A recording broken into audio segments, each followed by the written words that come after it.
C27 was the only television station today to get a demonstration of an autonomous truck that would keep highway construction workers safe. There are only 3 of these specific trucks in existence, London, Colorado, and PA, but they won't hit the roads here until the legislature takes its foot off the brakes. Tonight, we're going beyond the headlines.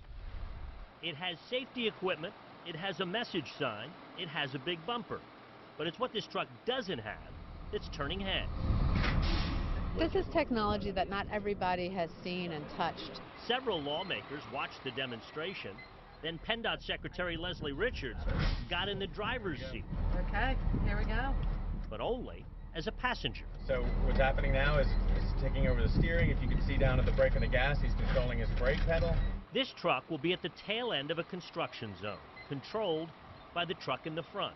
And the manufacturer insists it won't veer into speeding traffic. The leader truck will drive down the road, and this truck will mimic it within plus or minus 4 inches. So your lane accuracy driving down the road, no, the drivers don't have to have any fear of actually this truck departing its lane. Actually, this automated truck will stop humans who veer. If somebody does enter the work zone because they're a distracted driver, they don't plow over and kill people. They actually run into the tail end of this truck, which is meant to absorb the crash and the kinetic energy from that crash. This truck was built with the purpose of being hit by distracted drivers. And since that's its purpose, it's better that it doesn't have a driver.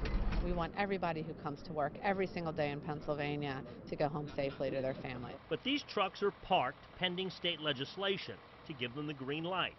Greg Rothman's bill would do just that now and possibly more in the future. But can you imagine having line painters and snow plows and lawn cutting of the grass in the middle of the median, all in autonomous driverless vehicles? Think of the money we can save and the safety too.